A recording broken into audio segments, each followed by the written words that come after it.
no more free rides. Congresswoman Beth Van Duyne believes tariffs are not only a strong negotiating tool, but will make sure American markets are open and fair. The Texas Republican backing Trump's aggressive approach, saying that the short-term pain will be worth the long-term gain. Representative Beth Van Duyne joins me now.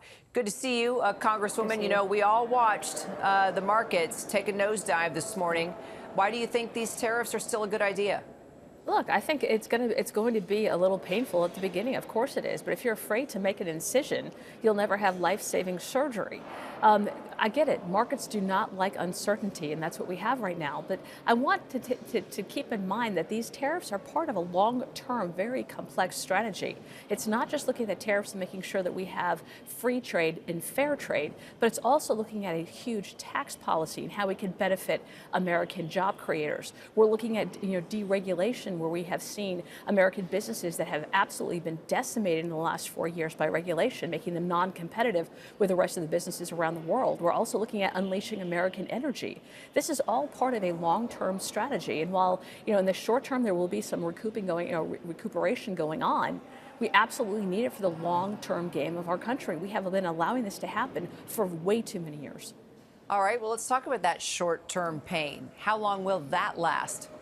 Well, it depends. What we're seeing right now is various countries, as we are using this as a negotiation tool, you're seeing various countries that are coming to our aid and saying, absolutely, we understand. We've been allowed to do this for years, but we're going to work within the United States. We're going to recognize the fact that they're one of the largest markets in the world. We want to have access to them, and we're going to decrease our tariffs. I think if you look at what has happened already with countries like Mexico, with countries like Israel, where they're coming to the table and they're saying, how can we work? This is how negotiations are done. Sometimes they are messy, but they are very effective, and it's a very effective strategy.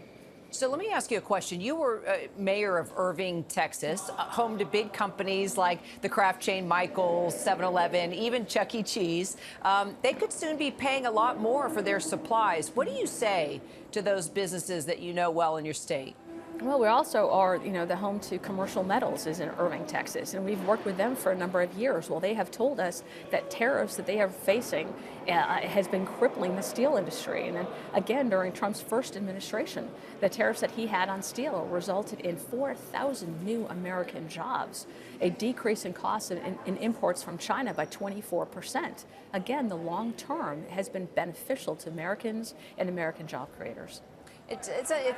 We can understand the long term and what the strategy is here as we listen to those details play out. But, right now, there are folks really concerned about the short-term pain. I mean, you're also on the House Committee on Small Business. I've talked to so many small business owners already this week who rely on imported goods to make their products, top-selling products. So what do you tell those business owners who are just trying to stay afloat right now? Yeah, well, one, I think they're looking at the horrible inflation environment that they've had over the last 4 years. We've been all across the country in the last 2.5 years, and Ways and Means been doing field hearings and talking to the small businesses, and they've been telling us tax policy and regulation are killing them. This is why we're trying to come to their rescue right now, recognizing the fact that if we don't have a tax bill that gets passed this year, they're going to see some of the largest increases in their taxes in our nation's history. This is why that we are pushing forward with this one big, beautiful bill. So we are coming to their aid in a number of different ways. We're also attacking the regulatory institutions that have been crushing them. We've seen the $1.8 trillion new regulatory costs that have been a burden to these small businesses over the last 4 years.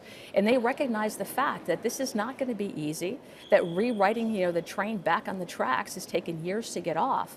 But if anything, looking at the supply chain mess that we found ourselves in during COVID, we don't want to see a repeat of that, and making sure that we are bringing back a manufacturing resonance to our country, bringing back those manufacturing jobs, bringing back those manufacturing plants, making sure that they are not offshore when we need them the most. And that's exactly what we're doing. I think that's why you saw so many people yesterday in the Rose Garden, that are representing workers so excited about this.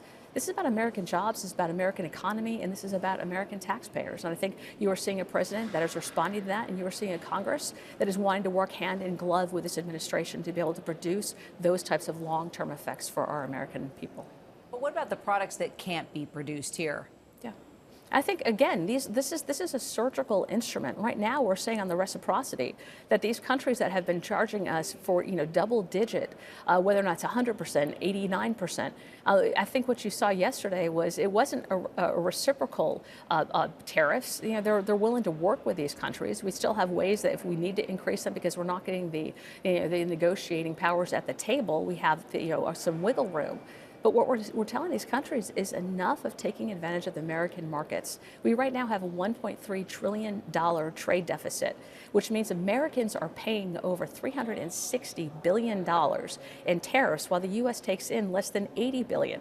We have got to make sure that that is evened out. It's fair. Free trade is great. Fair trade is better. And that's exactly what we're pushing for. You mentioned Israel. While I have you, you're a strong Israel supporter. Yes. They're a key U.S. ally, and just this week they announced that they're dropping all tariffs on U.S. goods. Do you think Trump imposing a 17% tariff on Israel is a good idea?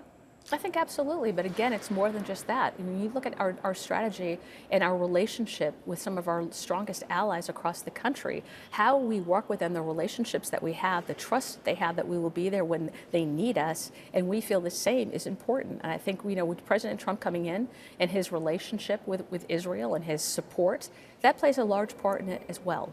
And they're willing to trust his trade policies, his tariff policies, and recognizing the fact that we've got to look at American first, because when America is strong, we've got a great economy, we actually do help the rest of the world. Congresswoman Beth Van Duyne, appreciate your time today. Thank you.